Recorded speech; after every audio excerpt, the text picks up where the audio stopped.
Bonjour à tous les amis. Enfin, bonsoir à tous, parce que vu l'heure, je pense que je peux vous dire bonsoir. Donc le titre du live, Jean-Marie Bigard, la polémique. Parce qu'apparemment, c'est devenu la polémique. Jean-Marie Bigard est devenu une polémique. C'est la polémique du moment. Alors pourquoi? Parce que il a ouvert, encore une fois de plus, sa grande gamelle, parce que Jean-Marie Bigard a une grande gamelle. Et puis, il assume. Le mec, il assume. Alors, à tous les détracteurs de CNews, BFM TV, déjà pour recadrer un petit peu le truc, mais on va en parler un petit peu plus après, il a jamais dit « je me présente aux élections en 2022 ». Non, c'est pas ça qu'il a dit. Non, ça, c'est le message qu'a passé BFM TV. Dans les gros titres de BFM, Jean-Marie Bigard va se présenter en 2022 au présidentiel. Réécoutez ce qu'il a dit, c'est pas du tout ce qu'il a dit. Sincèrement, c'est vraiment pas ce qu'il a dit. Alors, beaucoup de gens me diront, ça sera le premier sujet critique des choses, beaucoup de gens diront, oui, mais attends, Olive, Jean-Marie Bigard est d'une vulgarité, une vulgarité énorme. Je tiens à vous dire quelque chose. La plus grosse vulgarité, dites-moi où elle est. À travers des politiques, à travers des gens très connus, surtout la politique en ce moment, à travers des belles paroles qu'ils peuvent avoir, des phrases bien structurées, bien enroulées sur les choses, très très bien enroulées. Est-ce qu'ils ne sont pas plus vulgaires avec vous qu'un mec qui va dire chatte, bite ou couille, des mots qu'on a tous l'habitude de dire, faut arrêter les conneries. Où est vraiment cette vulgarité? Je me sens plus insulté à travers ce gouvernement, à travers ses paroles, à travers ce qu'ils disent, qu'à travers un mec qui est censé, qui dit je bois mon canon, et puis quand il fait un sketch, parce qu'il paraît que dans l'humour on peut tout dire, on a tous bien compris que non, puisque les gens se font choquer sur les choses, qu'on aime ou qu'on n'aime pas. On n'est pas forcément là pour aimer quelqu'un ou pas l'aimer. C'est quelqu'un qui porte sa parole. C'est quelqu'un, je vais parler comme Jean-Marie Bigard, qui porte ses couilles. Et qui a pas pour habitude de les laisser dans la table de nuit. Que ça en déplaise à certains, et ça en déplaît à beaucoup de monde.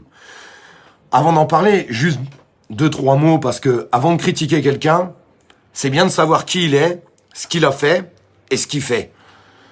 Parce que Jean-Marie Bigard, à travers sa vulgarité, c'est quelqu'un de très sensible et qui dit pas tout, en fait. Qui dit pas tout, même s'il commence à dire les choses, puisqu'il se sent tellement attaqué qu'il les dit. Une petite anecdote. Vous savez les petits bouchons en plastique sur vos bouteilles d'eau et ce qui s'ensuit? Quand il a lancé son association pour pouvoir récupérer ces petits bouchons qui servent à quoi? Qui ont servi à fabriquer 3 500 000 fauteuils roulants.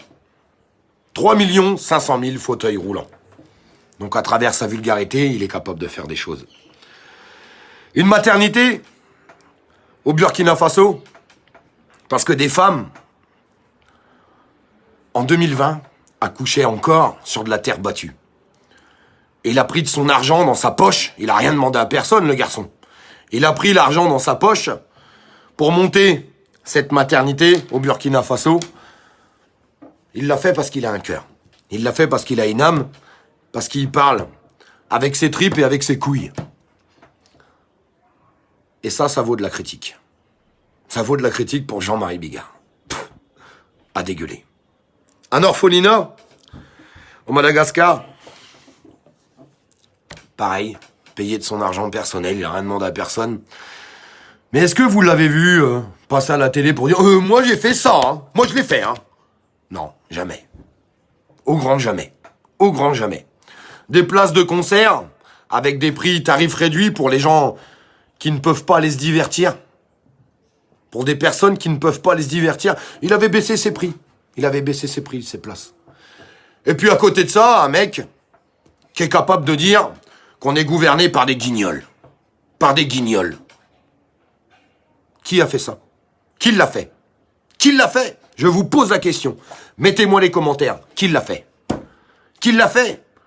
Quel humoriste a porté ses couilles jusqu'au bout? On en a eu, je vais pas donner des noms, qui ont fait comme ça, puis après, un petit virage en arrière.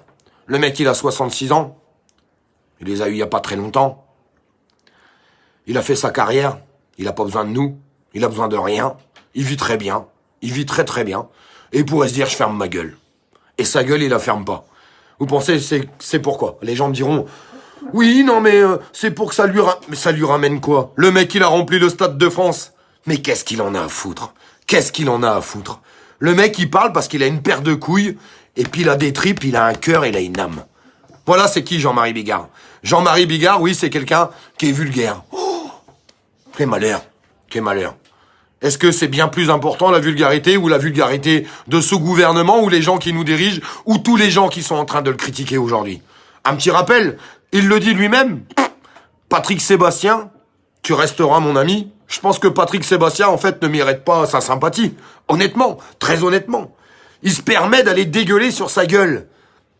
On l'a déjà eu le cas avec Muriel Robin, qui a rien compris. Un peu trop féministe, je pense. Sébastien, il dit quoi? On va même pas énumérer ce qu'il a dit, sincèrement. Mais il a essayé de le démonter. Il dit, ton ego surdimensionné, tu te la pètes un petit peu trop. Oui, monsieur Sébastien. Monsieur Sébastien, juste pour rappel, un petit rappel, essayez pas de vous comparer à la comparable. Vous avez été 20 ans sur le service public à faire le plus grand cabaret du monde. Une émission qui a été assez sympathique. Payée avec nos impôts, faut quand même vous le rappeler, payé avec nos impôts. Pendant que vous étiez en train de vous pochetronner au champagne avec tous vos invités sur vos tables dorées où ça bouffe à tout va et ça boit du champagne avec notre poignon. Avec notre poignon. Or c'est bien, vous présentiez des sketchs et ce qui s'ensuit, c'est très très bien. À part ça, vous êtes déguisé quelquefois dans votre vie.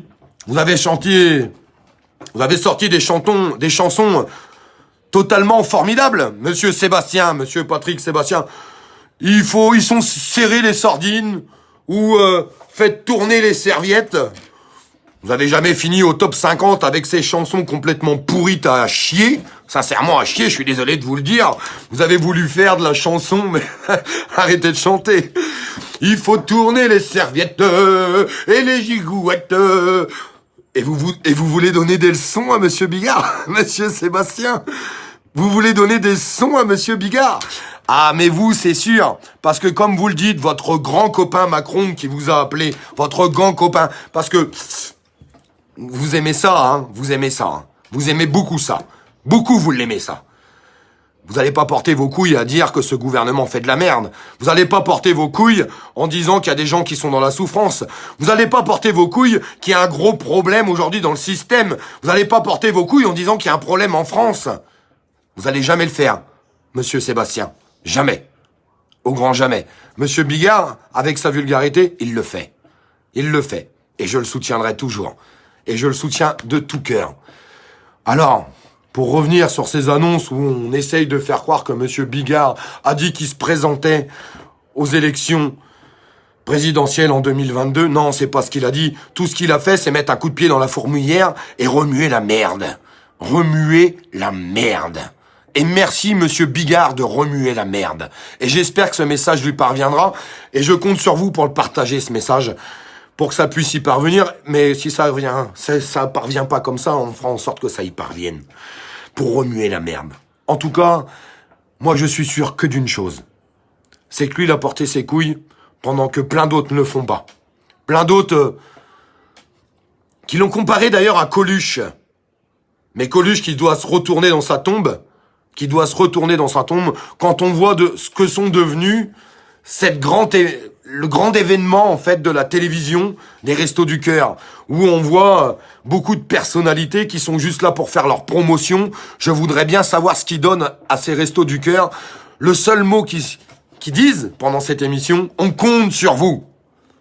Ils comptent sur nous, sur les gens qui n'ont pas d'argent.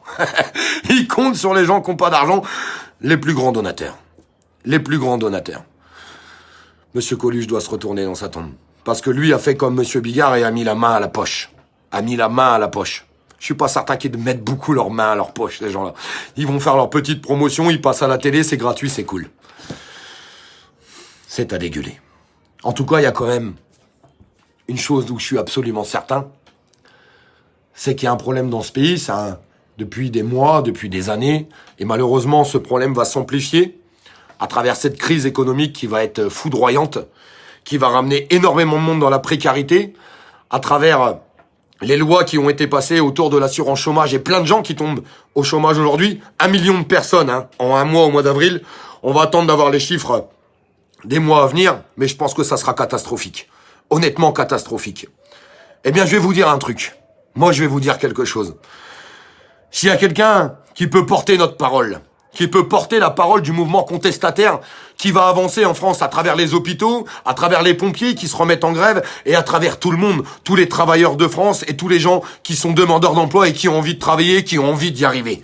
Parce que ça va être très compliqué pour tout le monde, et la précarité va être là, et la surtaxation va continuer, parce que ce gouvernement va continuer de nous écraser la gueule. Ça, c'est une certitude. Eh ben, si je dois me mettre derrière quelqu'un, je me mettrai derrière Jean-Marie Bigard pour qu'il porte notre parole à tous. Moi, sincèrement, je trouve que ça serait une bonne idée. Même s'il est vulgaire, tant mieux. Arrêtons de parler avec des mots qui nous correspondent pas. Moi, ces mots à lui, ils me correspondent. Et quand il dit à quelqu'un, t'es un enculé, il a raison. Il a raison de le dire comme ça. Et quand il dit, faut porter ses couilles, il a raison de le dire comme ça. Il va falloir arrêter de critiquer tout le monde. Il va falloir arrêter parce que j'ai vu tellement de messages ignobles. Quand les gens font rien, on les critique. On dit, ils font jamais rien pour nous. Et quand il y a des gens qui bougent leurs petits doigts, on les critique encore. En voulant faire croire que monsieur Jean-Marie Bigard, à 66 ans, quelqu'un qui a roulé sa bosse, qui a fait sa carrière, qui a fait d'énormément de choses, vous croyez quoi? Il va chercher la popularité aujourd'hui? Mais il a pas besoin de ça. Sa popularité, il l'a. Ses salles de concert, il les remplit. Ses stades de France, il le remplit. Il fait tout ce qu'il faut. Il a pas besoin de nous. Moi, c'est quelqu'un en qui je pourrais vraiment faire confiance, et j'ai pas de honte à le dire. Honte à le dire, pourquoi? Beaucoup de gens auront honte, parce que monsieur Bigard dit chatte, bite et couille. C'est à dégueuler. À dégueuler. S'il vous plaît, partagez ce message, un maximum. J'espère qu'il remontera aux oreilles de Jean-Marie. Soyez forts, soyez unis, parce que pour tous les gens qui croient que tout va bien, vous êtes dans l'erreur totale. Tout va mal, et si tout va bien pour vous aujourd'hui, essayez de penser un petit peu à vos enfants demain. Essayez juste de faire ça. Et s'il y a quelqu'un, je pense, qui a assez de gamelles et qui a assez d'entrées, les entrées c'est compliqué à avoir, pour aller porter la parole des gens en souffrance, je pense que c'est lui. Une bonne soirée à tous.